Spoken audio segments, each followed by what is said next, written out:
اعوذ باللہ من الشیطان الرجیم بسم اللہ الرحمن الرحیم الحمد للہ الذی لا يبلغ مدحته القائلون والصلاة والسلام على شرف الانبیاء والمرسلین وعلى آلہ الطیبین الطاہرین اما بعد فقد قال امیر المومنین الامام علی بن ابی طالب علیہ السلام المؤمن کالجبل الراسخ لا يحركه العواصف۔ محترم ناظرین، محترم سامعین، السلام علیکم ورحمۃ اللہ وبرکاتہ۔ میں حضرت آیت اللہ العظمیٰ سید روح اللہ الموسوی خمینی رحمۃ اللہ علیہ کی زندگی کے کچھ اہم گوشے کہ جن سے عموم الناس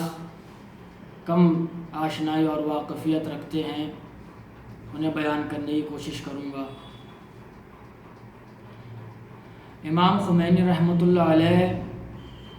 وہ عظیم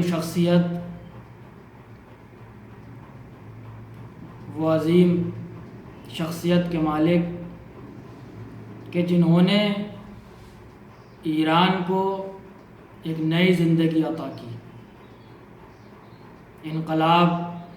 جو امام خمینی رحمۃ اللہ علیہ کے ذریعے ایران میں وجود میں آیا، اس انقلاب نے ایران اور عوام ایران کو نئی زندگی عطا کی، اور نئی زندگی ہی نہیں بلکہ زندگی کی حقیقت سے آشنا کرایا کہ زندگی کہتے کسے ہیں۔ امام خمینی رحمۃ اللہ علیہ نے یہ بتایا کہ زندگی کہتے کسے ہیں، کس لیے اللہ نے انسان کو خلق کیا ہے۔ امام خمینی کبھی بھی کسی طاقت سے نہیں گھبرائے، چاہے وہ استکباری اور استثماری طاقتیں ہوں جو پوری دنیا پر قبضہ کرنا چاہتی ہوں۔ امام خمینی اگر کسی سے ہراساں تھے، اگر کسی سے خائف تھے تو وہ ذات پروردگار تھی۔ اس کے علاوہ وہ اپنی پوری زندگی میں کبھی بھی کسی سے نہ ڈرے اور نہ کبھی کسی پریشانی اور مشکل کے سامنے گھبرائے۔ امام خمینی رحمۃ اللہ علیہ نے دنیا کو حقیقی اسلام سے آشنا کرایا۔ امام خمینی نے دنیا کو بتایا کہ دیکھو اسلام کی حقیقت یہ ہے،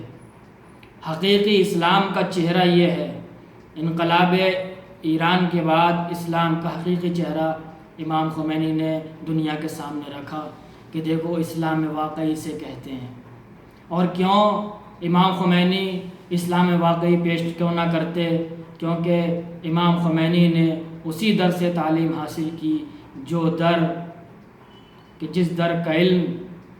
علم لدنی کہلایا اور ذات پروردگار سے متصل تھا۔ در محمد و آل محمد علیہ السلام سے امام خمینی ہمیشہ متصل اور متصف رہے، جس کی وجہ سے وہ ایران میں ایک عظیم انقلاب لا پائے۔ ان ذوات مقدسات سے متمسک ہوئے بغیر ممکن نہ تھا کہ امام خمینی اتنا عظیم انقلاب ایران میں لا پاتے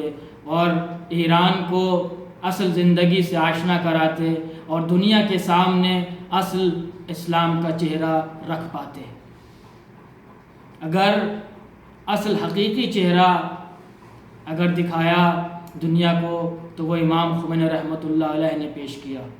اور وہ اس طرح سے پیش کیا کہ تا قیامت امام خمینی رحمۃ اللہ علیہ کا نام باقی رہے گا، اور ان کا نام اور ان کا یہ عظیم شاہکار جو ہے تاریخ نے اپنے پنوں میں حفظ کر لیا اور محفوظ کر لیا۔ امام خمینی رحمۃ اللہ علیہ کے وجود مقدس میں مختلف خوبیاں اور مختلف صفات حسنہ پائی جاتی تھی۔ میں نے عرض کیا ابھی، کیونکہ امام خمینی ان ذوات سے متصل تھے کہ جو بھی حقیقی معنی میں محمد و آل محمد علیہ السلام کا دامن تھام لے تو وہ بھی مقدس بن جاتا ہے، اس کے اندر بھی تقدس پیدا ہو جاتا ہے۔ تو کچھ اہم گوشے امام خمینی کی زندگی کے حوالے سے میں عرض کرنا چاہوں گا کہ جس میں سے پہلا گوشہ یہ ہے، قبل اس کے کہ میں ان مختلف ان کی زندگی کے، ان کی حیات کے پہلو عرض کروں، یہ عرض کرنا چاہوں گا کہ یہ جو میں عرض کرنے جا رہا ہوں یہ میں نے خود کہیں مختلف کتابوں میں پڑھا ہے، اور بعض چیزیں اس میں سے میں نے خود براہ راست اپنے اساتذہ سے ایران میں سنی ہیں، اور ہمارے اساتذہ جو ایران میں ہیں وہ آیت اللہ گریڈ کے ہوتے ہیں، اور میں نے خود ان سے امام خمینی رحمۃ اللہ علیہ کی سمان حیات کے حوالے سے یہ پہلو ان سے دریافت کیے ہیں، اور کچھ انہوں نے خود مجھے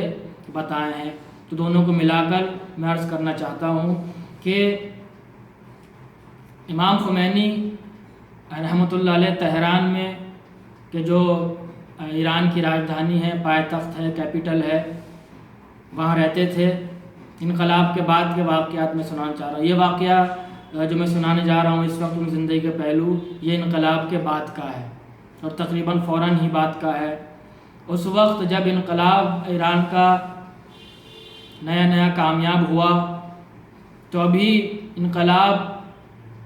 صحیح طرح سے اپنے پیروں پر کھڑا نہیں ہو پایا تھا کہ صدام نے حملہ کیا ایران پر۔ پوری اس کی ایک تاریخ ہے، اس میں جانا نہیں چاہتا، عرض میں یہ کرنا چاہتا ہوں کہ جب اس نے ایران پر حملہ کیا تو امام خمینی کے پاس یہ خبر پہنچی کہ صدام نے تہران میں حملہ کر دیا ہے، اور بم جو ہے وہ ہوائی جہاز سے، جنگی جہاز سے گرائے جا رہے ہیں۔ امام خمینی کیونکہ قلب کے مریض تھے، اس لیے ایک ڈاکٹر ہمیشہ ان کے ساتھ رہا کرتا تھا، تو وہ ڈاکٹر اس وقت بھی ان کے ساتھ موجود تھا، اور وہ ڈاکٹر وقت بوقت ان کے دل کی دھڑکن کو چیک کرتا تھا کہ ان کی ہارٹ بیٹ اب کتنی ہے، کہیں بڑھ تو رہی نہیں، کہیں گھٹ تو نہیں رہی، تو اس کو وہ چیک کرتا تھا موقع بہ موقع۔ جب اس شخص نے یہ آ کر بتایا کہ آغا صدام نے حملہ کر دیا اور بم گرائے جا رہے ہیں تہران میں، مختلف مقامات پر بم گرے ہیں اور لوگ ہراساں اور پریشان ہیں، اور ایک بہت ہی ہولناک منظر ہے، تو اس ڈاکٹر کا یہ کہنا ہے، بات مجھے یہ عرض کرنا ہے کہ اس ڈاکٹر کا یہ کہنا ہے کہ اسی وقت میں نے جلدی سے امام خمینی رحمۃ اللہ علیہ کی دل کی دھڑکن کو چیک کیا، ان کی ہارٹ بیٹ کو چیک کیا، تو ڈاکٹر کا یہ کہنا ہے کہ جو حرکت ان کے دل کی صدام کے حملہ کرنے سے پہلے تھی وہی دل کی حرکت ان کی حملہ کرنے کے بعد بھی تھی، یعنی امام خمینی رحمۃ اللہ علیہ کو اللہ پر وہ یقین تھا، وہ ایمان تھا، وہ اطمینان تھا کہ وہ دنیا کی کسی بھی طاقت سے نہیں گھبراتے تھے اور نہ کسی مشکل کے سامنے آنے سے پریشان ہوتے تھے۔ ان کو ہمیشہ اللہ پر توکل رہا اور اللہ پر ایمان رہا اور یقین رہا، اس یقین اور ایمان کی بدولت ہی وہ ایران میں انقلاب لا پائے، اور صدام نے جو حملہ کیا اس زمانے کو انہوں نے بخوبی ہینڈل کیا اس موقع کو۔ جیسا کہ میں نے ابھی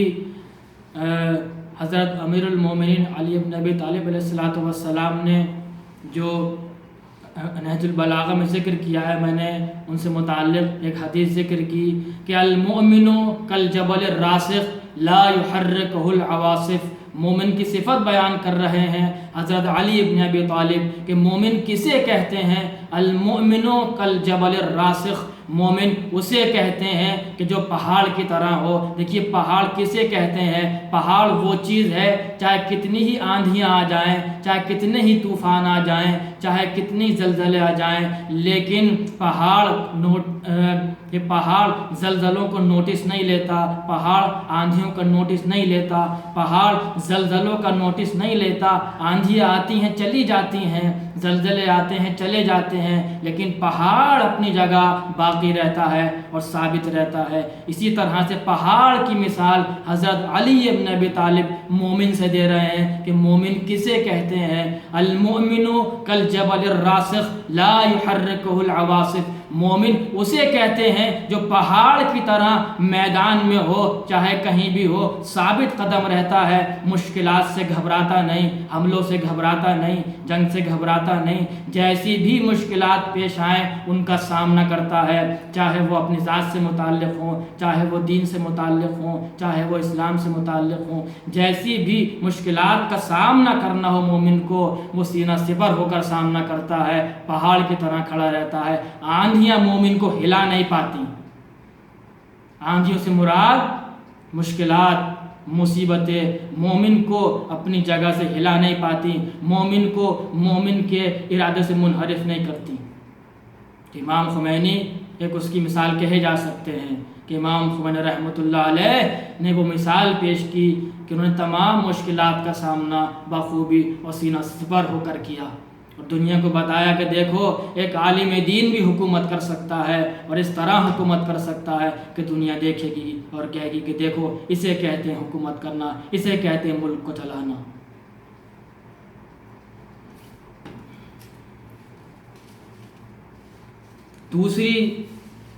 دوسرے دو گوشے میں وہ عرض کرنا چاہوں گا کہ جو